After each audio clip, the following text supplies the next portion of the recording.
குட்டி யானை கணேசனுக்கு பிறந்த நாள்.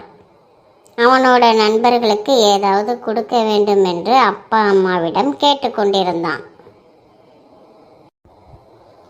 அப்பா யானை 2 வாழைத்தார்களை பறித்து கொடுத்தது. குட்டி யானை கணேசனுக்கு ஒரே சந்தோஷம். அவனுடைய நண்பர்களுக்கு வாழைப்பழம் என்றால் உயிர். அதனால் 2 வாழைத்தார்களையும் தன் குட்டி தும்பிக்கையில் கஷ்டப்பட்டு தூக்கி கொண்டு சென்றது. வழியில் நரியார் வழி மறித்து, குண்டு கணேசா, என்ன கொண்டு போகிறாய் என்று கேட்டது. குட்டி யானை கணேசனும் என்னோட நண்பர்களுக்கு பழம் கொண்டு போகிறேன் என்று சொன்னது. அப்படியா, ரொம்ப சந்தோஷம், எனக்கு 2 சீப்பு பழம் கொடு என்றது. அதெல்லாம் தர முடியாது, என்னோட நண்பர்களுக்கு மட்டும்தான் கொடுப்பேன் என்று சொன்னது. நான் உன்னை விட 3 கிளாஸ் அதிகமாக படிக்கிறேன், எனக்கே கொடுக்க மாட்டேங்கிறியா என்று மிரட்டியது. குட்டி யானை கணேசன் பயந்து கொண்டு, சரி இந்தா 2 சீப்பு பழம் மட்டும்தானே என்று சொல்லி நரியாரிடம் கொடுத்துவிட்டு வேகமாக நடந்தது. கொஞ்ச தூரம் சென்றதும் வழியில் குரங்கு குசலா வந்து கொண்டிருந்தாள். அவள் குட்டி கணேசன் வகுப்பில் தான் படிக்கிறாள். என்ன தும்பி கணேசா, வாழைப்பழத்தை எடுத்துக்கிட்டு எங்கே போகிறாய் என்று கேட்டாள்.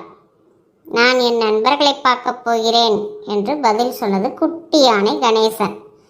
அப்படியா, ரொம்ப மகிழ்ச்சி, அதுக்கு வாழைப்பழத்தை எதுக்கு எடுத்துக்கிட்டு போற? அதுவா, எனக்கு பிறந்த நாள், அதுக்குத்தான் என்றது குட்டி கணேசன். ரொம்ப மகிழ்ச்சி, நான் உன்னுடைய வகுப்பில் தானே படிக்கிறேன், எனக்கும் 2 வாழைப்பழம் கொடு என்று கேட்டது. முதலில் மறுத்த குட்டி யானை கணேசன் சரி இந்தா என்று பரிதாபப்பட்டு 2 சீப்பு பழங்களை கொடுத்தது. அடுத்தது கரடியார் எதிரில் வந்து கொண்டிருந்தார்.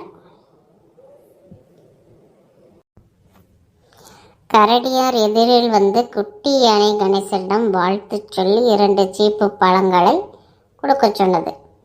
குட்டி யானை கணேசனும் வேறு வழி இல்லாமல் 2 சீப்பு பழங்களை கொடுத்தது. அதற்கு பின்னால் வரிசையாக மான், ஓநாய், முயல் என்று வாழ்த்து சொல்லி எனக்கு 2 சீப்பு பழம் கொடு என்று வாங்கி சென்றன. இப்படி எல்லோருக்கும் கொடுத்து கொண்டு போன 2 வாழைத்தார் பழங்களும் தீர்ந்து போய்விட்டன. குட்டி கணேசனுக்கு அழுகை தாங்க முடியவில்லை. கோவென அழுது கொண்டே தன் நண்பர்களை பார்க்காமல் மறுபடியும் வீட்டிற்கு ஓடி வந்து விட்டது. அப்பா யானையும் அம்மா யானையும் மகன் குட்டி யானை கணேசன் அழுது கொண்டே ஓடி வருவதை பார்த்து பதட்டத்துடன், என்ன கணேசா, எதற்கு அழுது கொண்டே ஓடி வருகிறாய் என்று கேட்டனர். அதற்கு குட்டி யானை கணேசன் தான் கொண்டு போன பழங்களை எல்லோரும் வாங்கி கொண்டதையும் கடைசியில் 1 பழம் கூட இல்லாமல் தீர்ந்து விட்டதால் நண்பர்களை பார்க்காமல் ஓடி வந்து விட்டதை அழுது கொண்டே சொன்னது. இவ்வளவுதானா, இதற்காகவா அழுகிறாய்? எல்லோருக்கும் கொடுத்து உதவுவது நல்லது தானே, அதுவும் உன் பிறந்த நாளுக்கு இப்படி எல்லோருக்கும் கொடுத்து உதவினால் புண்ணியம்தான் கிடைக்கும். கவலைப்படாதே, உனக்கு வேணும் என்கிற அளவுக்கு பழங்களை தருகிறேன், என்னுடன் வா என்று அப்பா யானை குட்டி யானை கணேசனை அழைத்தது. அப்பொழுது வெளியில் ஒரே சத்தம். என்னவென்று அப்பா அம்மா குட்டி யானை கணேசன் ஆகியோர் எட்டி பார்த்தனர். வெளியே கரடி, நரி, மான், குரங்கு மற்றும் குட்டி யானை கணேசனிடம் பழம் வாங்கியவர்களும் கூடவே குட்டி யானை கணேசனின் நண்பர்கள் ஆகியோர் கையில் பரிசு பொருளுடன் நின்று கொண்டு ஹாப்பி பர்த்டே கணேசா என்று சொல்லிக் கொண்டு வந்து பரிசு பொருட்களை அதன் கையில் கொடுத்தன. இதை பார்த்த குட்டி யானை கணேசனுக்கு மகிழ்ச்சி தாங்க முடியவில்லை. பெருமையாக தன்னுடைய அப்பாவை பார்த்தாயா கணேசா, நாம் ஒருவருக்கு கொடுத்தால் அது பல மடங்கு நமக்கே வரும். பழம் கொடுத்ததுக்கு அழுதாயே உனக்கு இப்பொழுது எத்தனை பரிசு பொருட்கள் வந்துள்ளது பார்த்தாயா? நம் வீட்டில் உள்ள எல்லா பழங்களையும் கொண்டு போய் அவர்களுக்கு கொடு என்று அன்புடன் சொல்ல, குட்டி யானை கணேசன் அனைவரையும் இருக்கச் சொல்லி ஓடி ஓடி பழங்களை கொடுத்து மகிழ்ந்தது.